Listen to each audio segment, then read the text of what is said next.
Hello, my name is Alicia Hazeltine. I am here with Medicine by Movement, Wellness and PT, and today we are going to talk about common foot and ankle injuries and problems.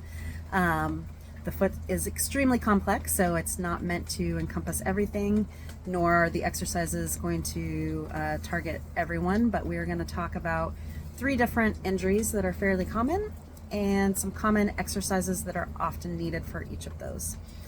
As always, please consult with a physician or your PT if you have issues. These are just some things that you can try on your own.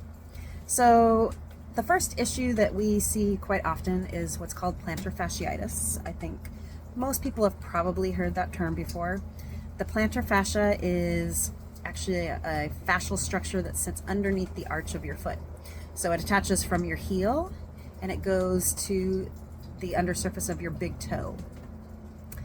That fascial structure actually has continuation into the Achilles tendon. And so a couple things that tend to create this issue through the plantar fascia are, number one, calf tightness. So you have 2 different calf muscles. You have your gastroc muscle, which attaches up above your knee, and then you have your soleus muscle that attaches below the knee. Both of those muscles turn into your Achilles tendon, and they go back behind your heel and dive under, and then it continues into that plantar fascia. So if your calf is tight at all, it's going to create some issues down through your plantar fascia. Now that fascial structure also attaches to the big toe, and so if you try and raise your big toe up and it can't get to 90 degrees, that is considered restricted. Or if you compare it side to side and one side is tighter, that could be contributing to some tightness through that plantar fascia. And so anything you can do to stretch your calf, as well as stretch your big toe into extension or raising it up, can be helpful for that fascial structure. Now there's tons of other things as far as your hip strength, core strength, intrinsic muscles. Like I said, this is not meant to be all-encompassing, but these are a few things that you can try. So this talk is going to focus on that plantar fascia today. So the first thing I like to tell people is the fascia tightens up anytime it's non-weight bearing. So the biggest thing is at night. You're off your feet for a long period of time. When you go to take that first step and you step down, that is when you're going to feel the discomfort, usually most aggressively. Same thing after like prolonged sitting. So if you've been sitting more than a half an hour, same thing, that fascial structure is going to tighten up. And then when you take that first step down, it creates these little micro tears. And so it's really important to stretch that system out as much as you can before you get up and put weight on it. And most people have a hard time with this first thing in the morning. So if you have to rush off to go to the bathroom, it's hard to stretch it, but if you can take a minute and a half, it will make a big difference.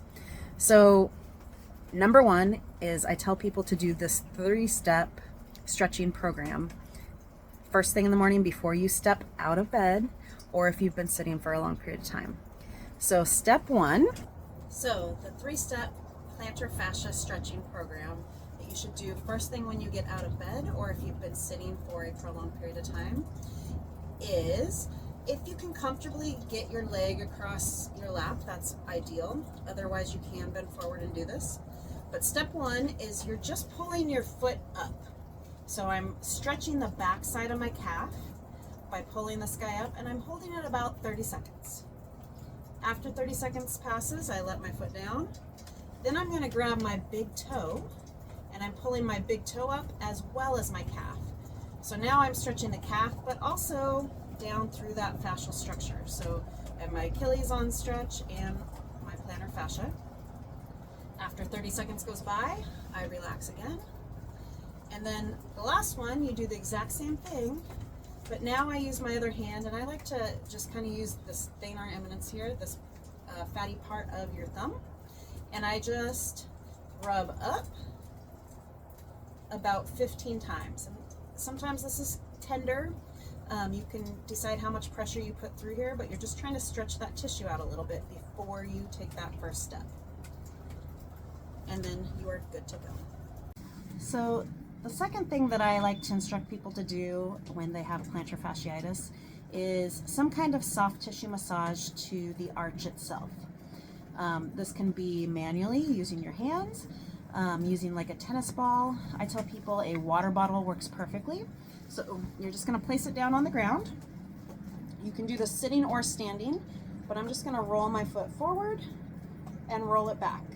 I'm going just short of where my heel starts and just short of that big toe, but anywhere in between. And you can kind of play around and see if one area feels tighter, spend some time there.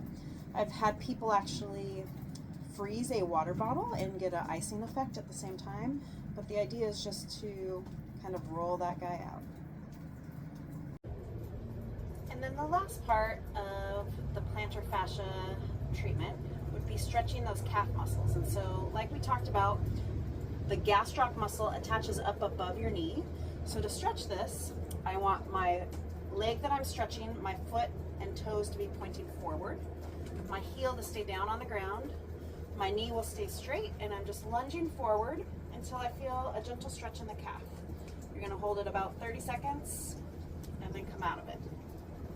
Now to get the soleus muscle that attaches below the knee, you're going to do the same thing, but you're going to move that back foot about halfway closer.